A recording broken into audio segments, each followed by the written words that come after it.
आज के इस वीडियो में हम कुछ सेंटेंसेस सीखेंगे और ये सेंटेंसेस हम हैव टू का स्ट्रक्चर यूज़ करके बनाएंगे। देखिए, अगर आप सिंपल ये कहते हैं कि मुझे जाना पड़ता है तो आप कहोगे आई हैव टू गो, ठीक है ना। मुझे खाना खाना पड़ता है, I have to eat food. यानी सिंपल अगर आपको कोई काम करना पड़ता है मजबूरी में, ज़बरदस्ती, तो आप हैव टू यूज़ करते हो। लेकिन अगर आप ये कहते हो कि मुझे जाना पड़ सकता है या शायद मुझे जाना पड़ जाए, अब इसके अंदर क्या बात हो रही है? पॉसिबिलिटी की बात हो रही है। कंफर्म नहीं है कि आपको जाना पड़े, इसमें आपकी कंफर्मेशन नहीं होती, लेकिन आपके पास एक आइडिया होता है या आपका गैस होता है, आपकी सजेशन होती है कि यार ये काम मुझे करना पड़ सकता है, मुझे जाना पड़ सकता है, या कल मुझे शादी में जाना पड़ जाए। ठीक है, भी कंफर्म नहीं है, मैं इनवाइटेड नहीं हूँ, लेकिन हो सकता है मुझे कल शादी में जाना पड़ जाए, या शायद मुझे कल शादी में जाना पड़ जाए, या मुझे शादी में जाना पड़ सकता है।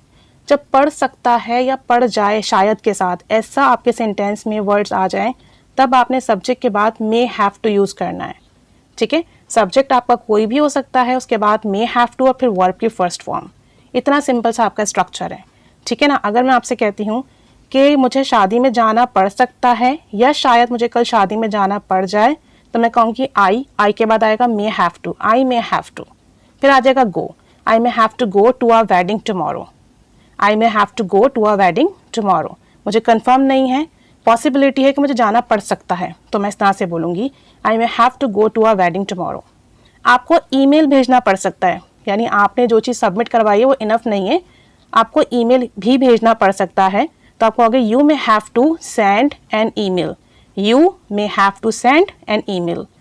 बच्चों को किताबें पढ़नी पड़ सकती हैं, children may have to read books. यानी जो सिलेबस है वो तो करना ही है, हो सकता है उन्हें किताबें पढ़नी पड़ जाएं, तो आप कहोगे children may have to read books. उन्हें कल यहाँ आना पड़ सकता है, ठीक है, उनका जो काम है वो हुआ नहीं है, तो शायद वो कल यहाँ आना पड़ सकता है उनका, तो आप कहोगे they may have to come here tomorrow, they may have to, फिर आ गया कम हेयर टुमारो। एक और सेंटेंस देखें, आपको मज़ीद प्रैक्टिस करनी पड़ सकती है, you may have to practise more. Simple सा सेंटेंस है, you may have to practise more. एक और सेंटेंस देखें, मुझे उसे जवाब देना पड़ सकता है, यानी जो चीज़ें मैंने उसे एक्सप्लेन की वो काफ़ी नहीं है, हो सकता है वो मुझसे मज़ीद सवाल करे और मुझे जवाब देना पड़ सकता है, शायद मुझे जवाब देना पड़ जाए, तो मैं कहूँगी I may have to answer him, I may have to answer him.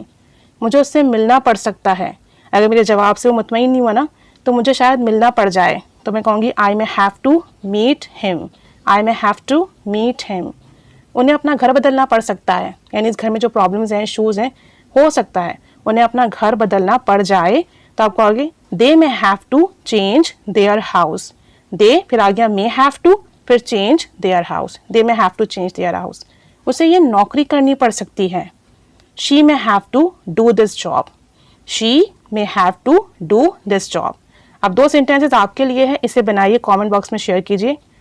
आपको बारिश में बाहर जाना पड़ सकता है, यानी कोई भी अगर काम आ गया ना, तो आपको बारिश में बाहर जाना पड़ सकता है। और दूसरा, आपको इजाफी काम, एक्स्ट्रा काम करना पड़ सकता है। इन दो सेंटेंसेस को आप बनाइएगा मे हैव टू यूज़ करके, फिर वर्ब की फर्स्ट फॉर्म। तो जब आपको कंफर्म ना हो किसी काम का कि शायद आपको करना पड़ जाए या पड़ सकता है, उसके लिए मे हैव टू यूज़ कीजिएगा, वर्ब की फर्स्ट फॉर्म यूज़ कीजिएगा। सेंटेंसेस बनाइए, अपनी कॉन्वर्जेशन में ऐड कीजिए, प्रैक्टिस कीजिए। Keep staying with us. Thanks for watching.